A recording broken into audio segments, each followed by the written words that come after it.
Good morning, folks. We are live. This is Friday morning stream. Uh, just checking up on some stuff.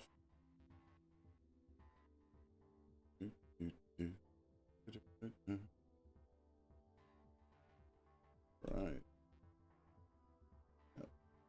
Just hopping through some of the various places and such.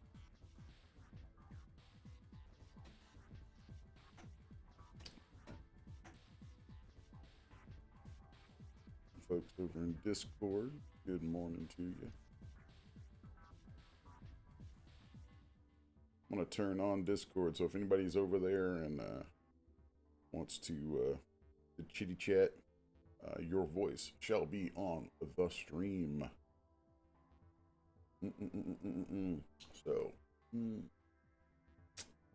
feeling beardly lately, guys. All right, so been a funky week with some crazy stuff going on. Show usually show progress images or stuff, and I don't know. I don't like showing stuff in the middle of things a lot of times when it's especially physical stuff. But so some promotional stuff coming up for Apocalypse Girl and um, a little something special. This baby, very happy with this sculpt. She's about, about a third through, quarter to a third into the paint. So,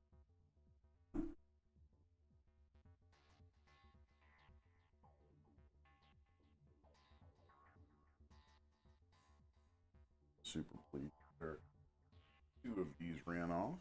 Mm-hmm. See them side by side. One's further into the paint together, but together with the big boy here,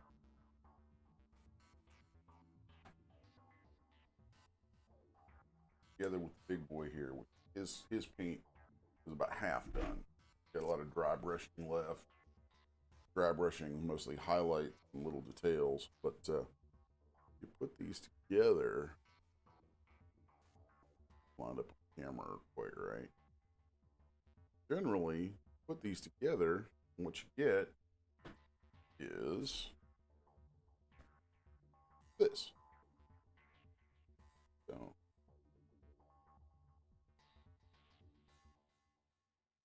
yeah. So you notice the hat's not on there because I did these so that the hats are separate. They they form fit onto the hair. They have grooves on the inside of them that make them sit onto the hair very snugly. So you could have her with or without the hat. I thought that was a nice option. So her and the Hunter Fiend together. These are smaller, more action figure size pieces, but I like that scale a lot.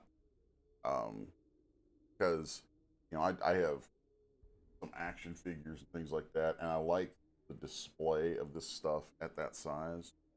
I just think it's a really nice size. Looks really cool. Um, there's probably going to be a much larger versions of these though. Um, I'm thinking probably about 12 inch.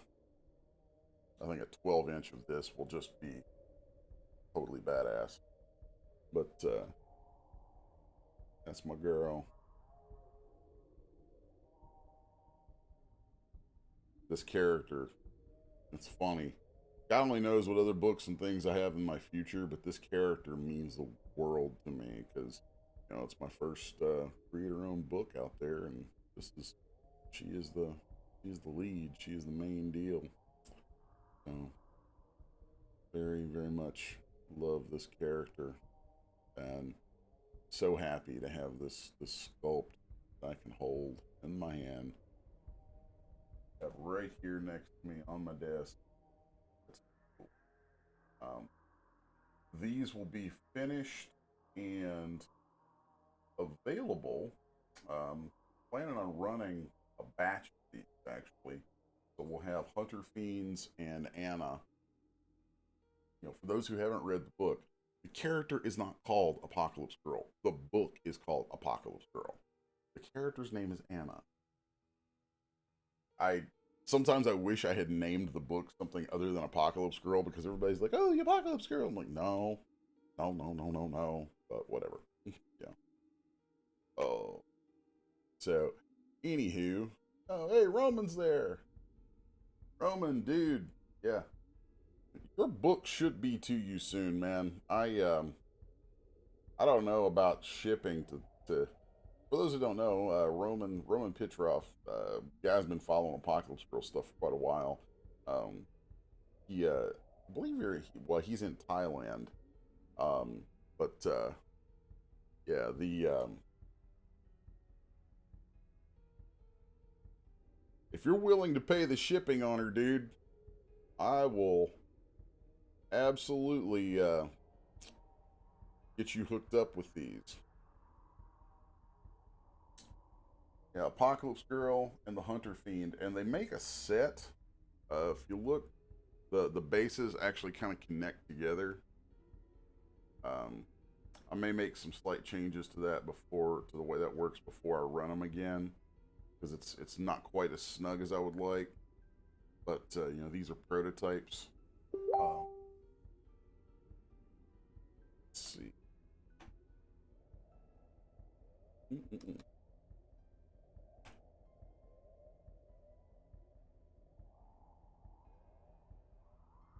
All right. Got messages and stuff coming in while I'm on the stream here. It's so annoying. Heinzie. Heinzie's in the chat. Good morning, Heinzie. Oh, I have some renders and stuff I need to go back over for Heinzie. I'm so bad, guys. I know it seems like it takes forever for me to get back to you on things sometimes. I'm just crazy kinds of busy.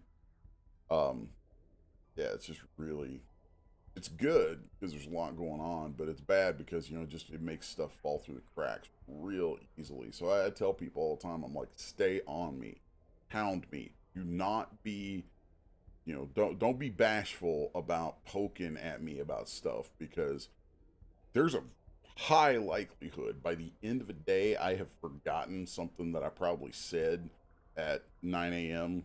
or 9:30 a.m. If I haven't written it down, which I do, I tend to write things down a lot because I know how bad I can be about it. But still, on the off chance I forget to write something down or put it on my whiteboard or whatever, um, don't be bashful about getting back at me about stuff that you know that I've said or whatever. Remind me of things. Especially if you got the receipts, man. If you got something in chat or something somewhere, be sure to like, hey, dude, this. Oh yeah, you know, it'll remind me because I'm bad about that, and I'm super freaking busy. So, yeah, that's a thing. Let's see what's going on. Yeah, it's been a weird week. There's all kinds of cool stuff that's happened in the course of the week. First show in far too long is coming up. Last show that we got to do was before all 6 issues of Apocalypse Girl came out. Was back, oh god, January of 2020, in the long ago, before the freaking plague had ravaged the earth and the whole world had gone freaking upside down. So we did New Orleans that January, and it was pretty awesome. And we were supposed to do a ton of shows all through 2020. And of course, we all know how that kind of thing ended up. Yeah, you know, those who know me in person probably know my thoughts on such things. I'll try not to get completely banned off YouTube, but it's difficult. Real difficult. So anyway, next month, September 25th, 5th, uh, we will be with Source Point Press at a show in Saginaw, Michigan. I'll have more details on the actual location for that coming up before too long. But yeah, it's a one-day show in Saginaw, Michigan. That's kind of the hometown for Source Point Press. And so they invited us to come up and do a table there, and so that's going to be great. Be taking a lot of sculpts up, having a lot of actual just physical pieces for sale on the table. So Source Point Press fans and friends and family around Saginaw, Michigan, man, come on out and get your hands on some of this stuff. We got a lot of cool stuff to show. Obviously, copies of Apocalypse Girl will be out, along with these bitchin' new sculpts. Woo! Hopefully have a couple of big ones by then, because I know people really like those big ones. They, the price on them. I actually don't like putting stuff out that has to have super high prices on it. I like putting out stuff that's kind of more accessible for lots of people. But sometimes, man, you just gotta do the big stuff, the big, impressive, cool-looking stuff, Even if there's only a couple of them, at least it's cool to look at. People get a kick out of seeing it. The really big pieces, like the dragon back there, that dude's pricey.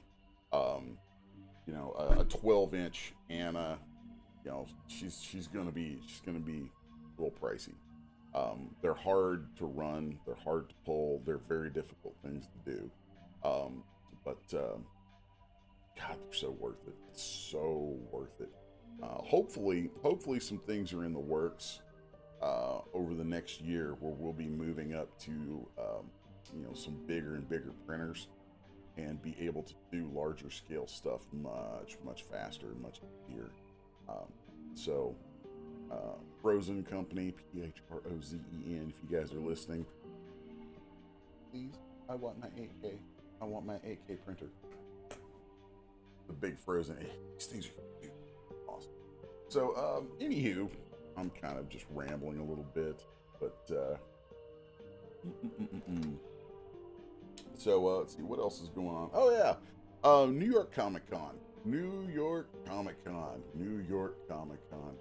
That is a show that is so near and dear to my heart, it ain't even funny, and I haven't been able to get into that thing. I haven't been at the New York Comic Con since probably 1996. Yeah, I'm old. So soon.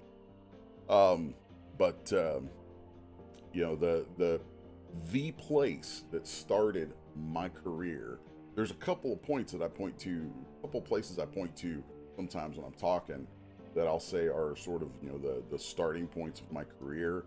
But it's in terms of actual, like, professional contacts and landing gigs, man, the New York Comic Con was New York Comic Book Spectacular, I think was what it's called back then. Nowadays it's under, it's along with Comic Con, like San Diego and all that crew and all that stuff. But that show, I was 19 years old when I went to that show the first time, and I actually came away, my first time I managed to come away with, I didn't come away with straight up work, but I came away with like this sample work deal where, basically a test assignment, and that test assignment rolled into a little bit of some small work, and then that rolled into bigger work and a little bit bigger work, and got me off the ground. So I will always point back to New York Comic Con as being a real key place, a real key event, and the time that I spent in and around New York will always be something that meant the world to me. It was a really good time to be in New York when I was there. The early to mid 90s. Oh my God, New York was blast, and it's so cool. I don't know about these days. I have a actually have a younger sister who does some modeling in New York. She lives there, and you know, I don't know, the city, especially today, man, especially during COVID. I worry about everybody, and it's just weird. It's weird. I mean, it got weird. It got weird in the early 2000s. It started getting weird, and I feel like New York City has kind of gone into a strange space. I don't know if I would enjoy it near as much, but New York Comic Con, you know, it's like no matter what, it's like I really. God. So anyway, Source Point is going to be at New York Comic Con in October. I'm not sure if I will be there or not. I'm thinking probably not. But the wrestling book that I worked on called Butts in Seats, the Tony Schiavone story. I did the artwork for a chapter of that, and that book is featured on one of the badges, one of the you know, the attendee badges for the show. And it's always a super cool thing at you know, NYCC. You know, like they'll pick a publisher to be the I forgot what it's called, the badge sponsor or something. I don't know. Basically, they'll be like an official publisher of the show. You know, a publisher they're highlighting for the show.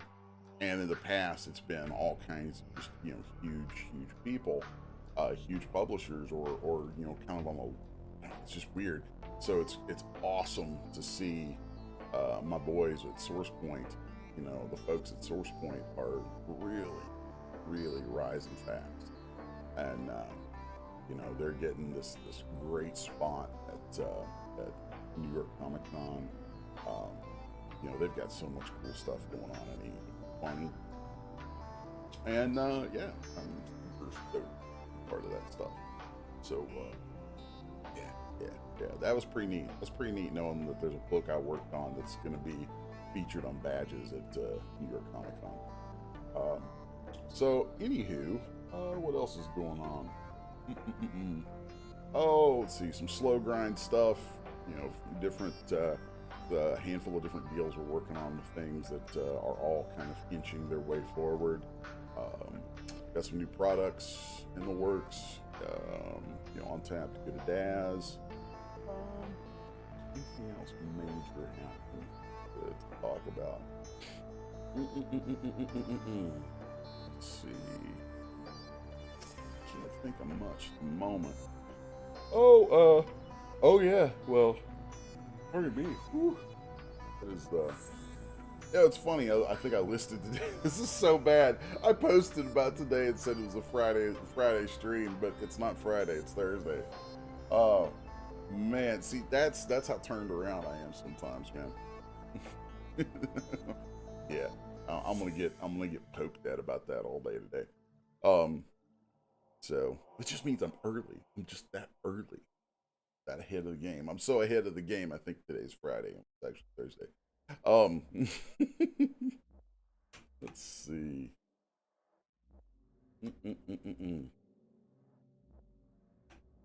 So, what else is going on? There was something else.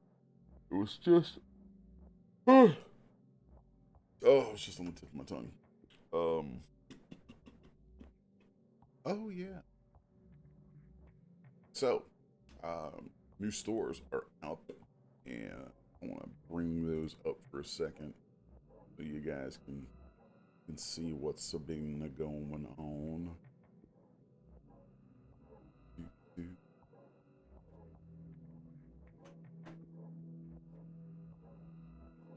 There we go. So, Sixus1.com.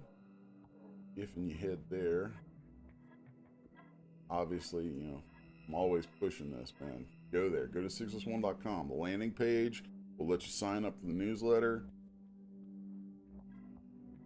You pop on through, you get the galleries and everything, which, God, I need to update because there's so much new stuff that I need to update with. But you'll see up at the top, minis and collectibles. Daz Studio and classic poser products. So if we go minis and collectibles, you're going to see Sixus1 collectibles. And we have a few things up there with more on the way.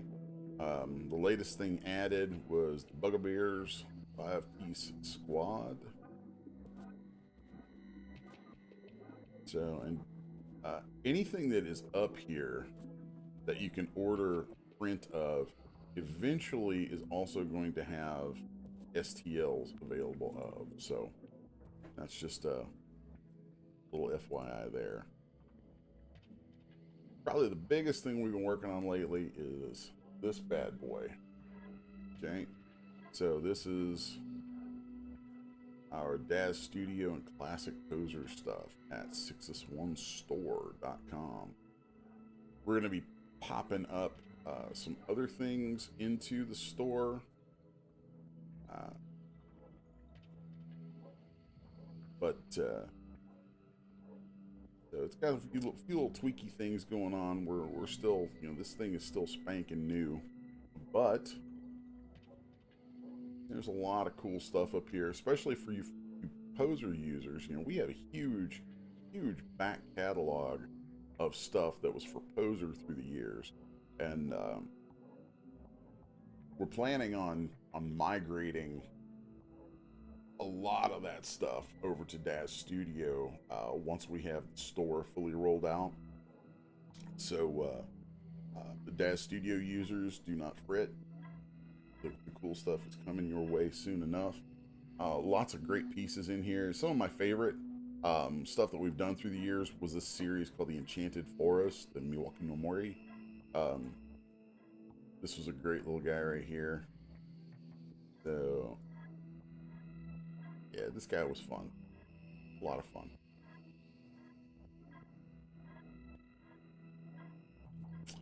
Yeah, there's just so much stuff. So much stuff up there. I love these. I love the Glissandi. Love the Glissandi. I think this was such a fun race. I had fun creating these. And yeah. There's a whole suite of that stuff there because the Glissandi series, they got their own category in here. I have to fix that menu. I don't know why that's so dark. We'll fix that today. But yeah, you can pick up the entire Glissandi series here. And coming up, probably, I know we're doing a sale Memorial Day weekend. Coming up. Next.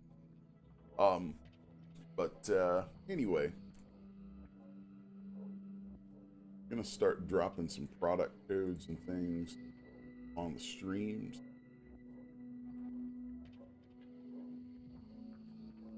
Anyway, yeah, there's the store. All kinds of cool new stuff up there. Super happy with the layout and everything. It's been some work getting that thing up and running for sure, but and there's a lot of work going on with it right now.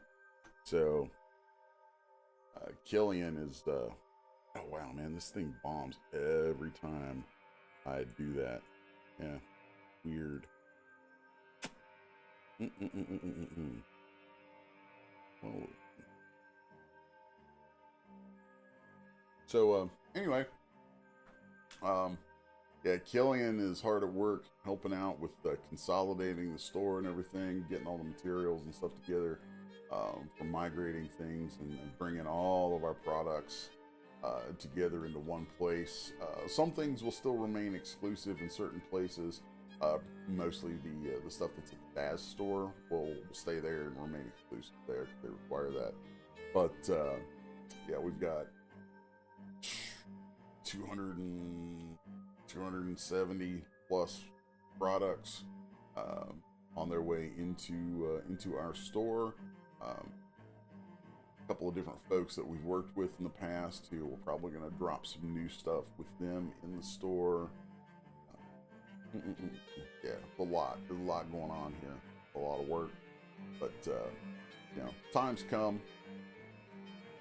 bring back this a form of Sixus1 store. Get that content out there and available for you guys, because you know it's time. So expect to see some cool offers and sales discounts, things like that coming, especially for Poser folks. Because while we don't produce new content for Poser anymore, sorry guys, the Poser folks, they really did help get this business off the ground, and took good care of me for years. So at the very least, we can give you guys some great discounts and deals on all that content that maybe you haven't picked up over the years. And for all the new folks, so much stuff is in the process of getting converted over into a Daz Studio format, and most, if not all of that that's happening, is going to be available in the Sixus1 store. So keep an eye out for that. It's going to be some cool stuff. Let's see. Pop back over. See if we've got anything going on in the chat. Heinze says, would love to see updated Mythos figures. Those are on the way. Those are high on the list. Heinze asked, what do you think happened to Poser that used to lead the race? I'm gonna be blunt. Mismanagement. Just mismanagement. Program was mismanaged going back a long time. And, I've been on the inside track of that thing for almost as long as it's been in existence. And, there was some management issues that come about, publisher issues, because the software changed hands so many times. Every time it changed hands, it would be a restructuring, all this kind of stuff. So, just in terms of management, Daz Studio had, one owner, even though its management has also changed a few times through the years, it's still managed. I think there's still a couple of folks from the original crew who are behind it, and still hold on to some vision for it. And I cannot stress how important it is to maintain vision in something as big as a piece of software like that.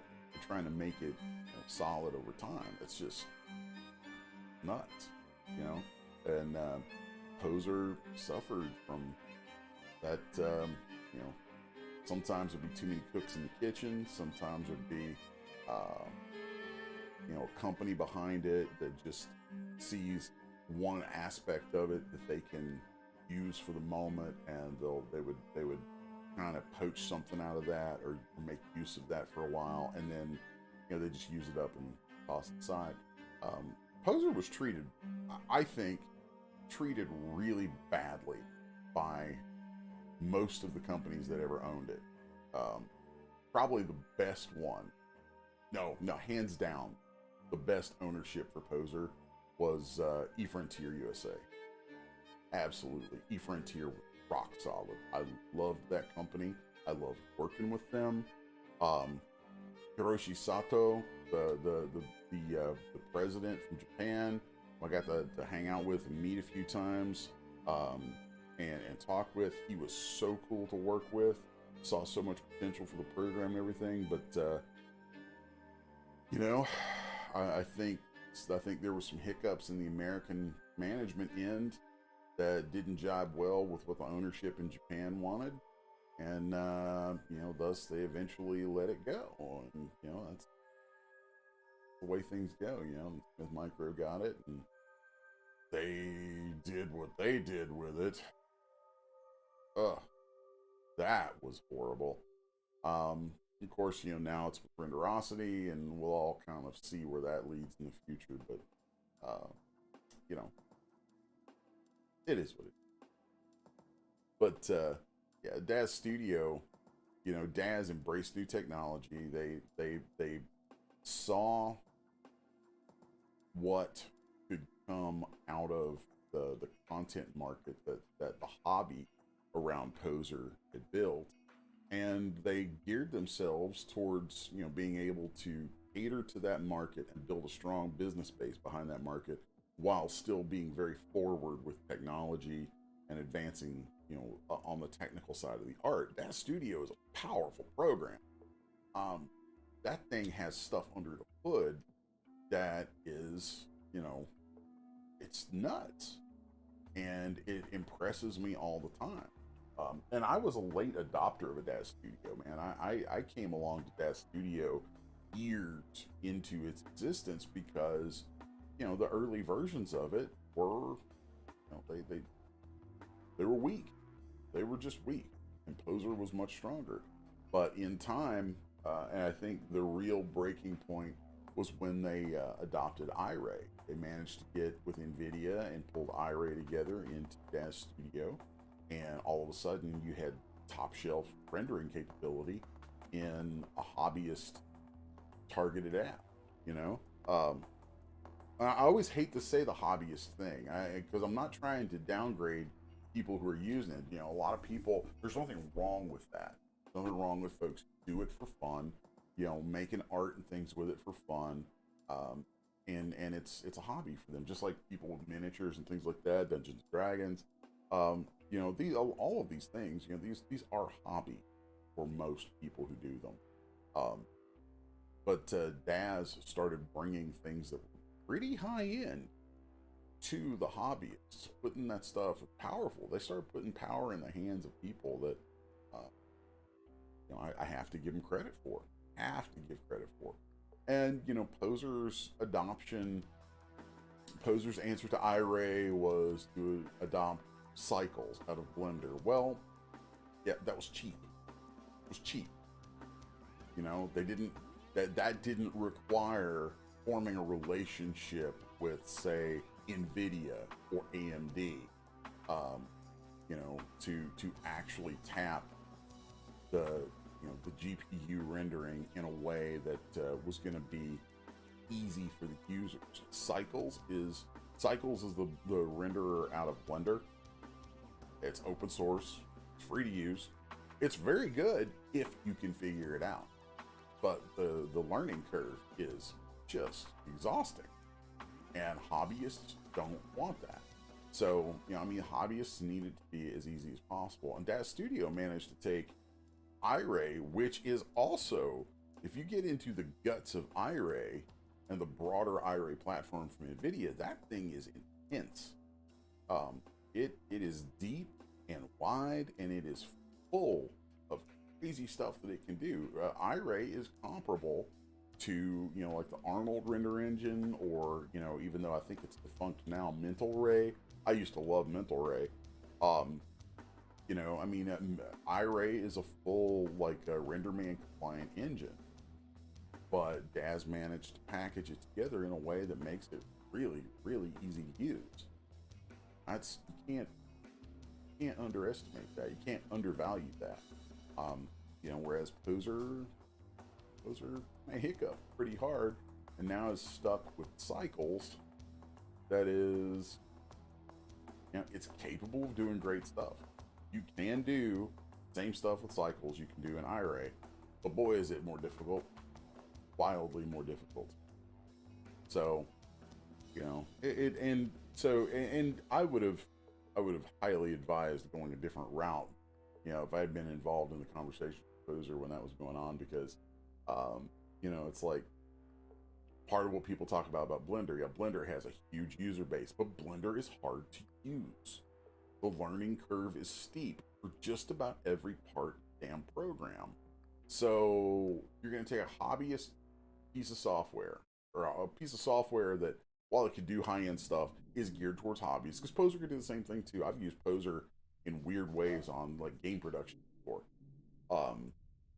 But you're going to take something that its front end is hobbyist facing, and you're going to integrate into it something out of Blender that is difficult.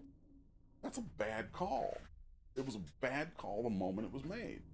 So anyway, I think right there, just, iRay versus cycles is, that alone was enough to just completely separate those markets. But then you add to it, all the different user-related stuff that Daz Studio managed to put together. You know, there's just a lot of stuff that they did right. They learned from Poser's past, and they built something new that reached in the future and won. Frankly, it won.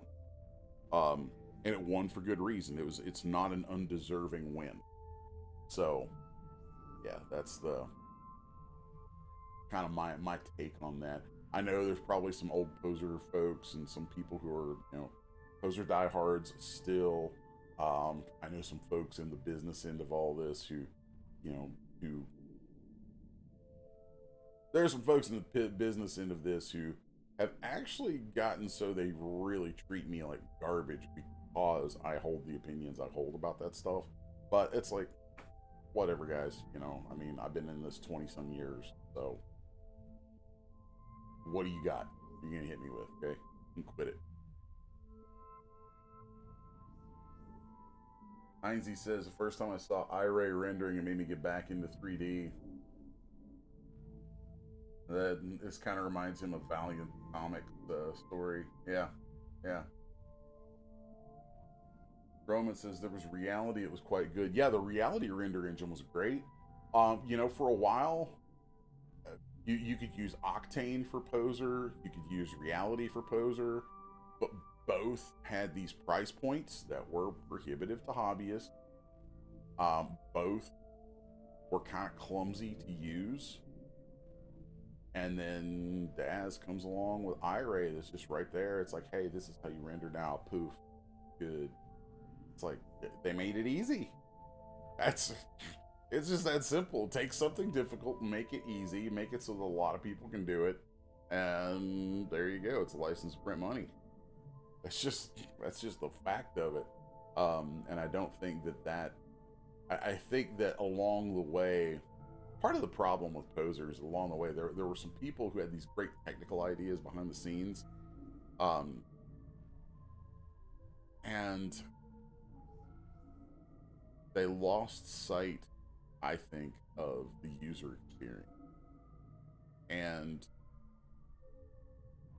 there's a twofold approach you have to take.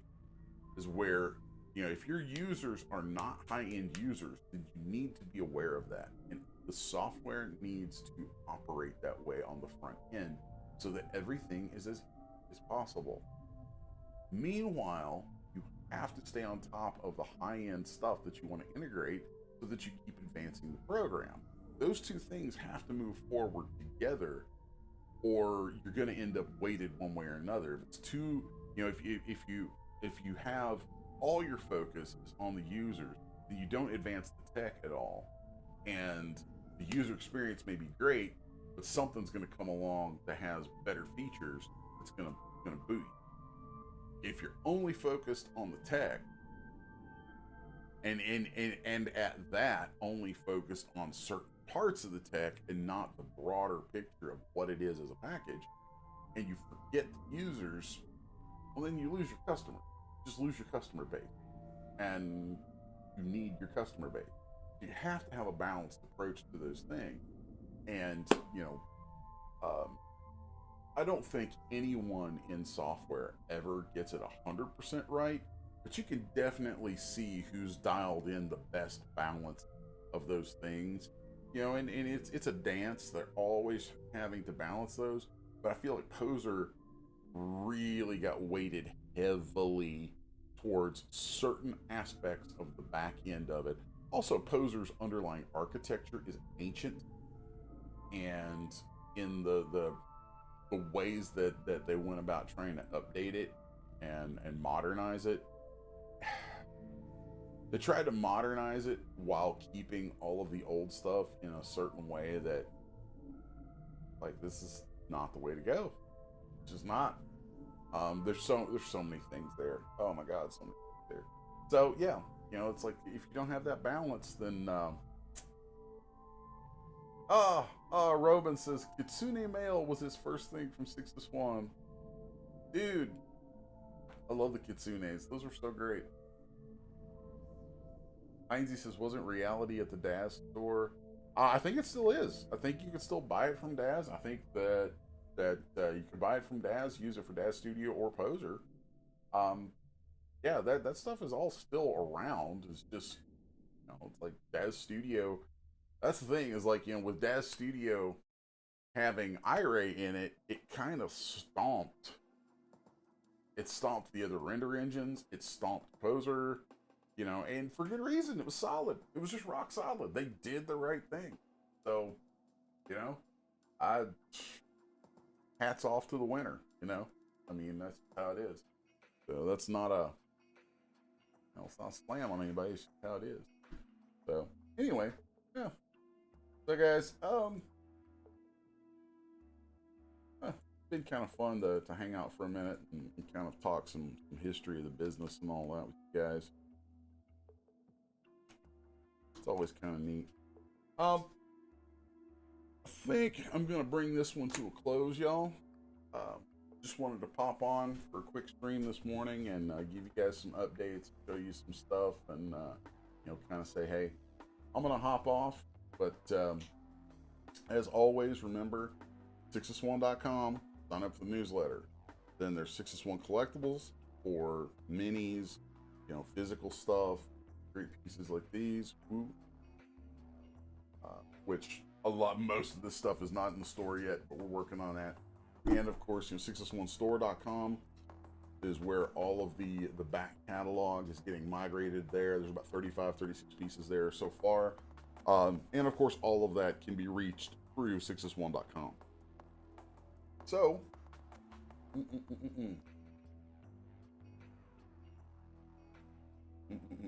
yeah, just checking the chat real quick.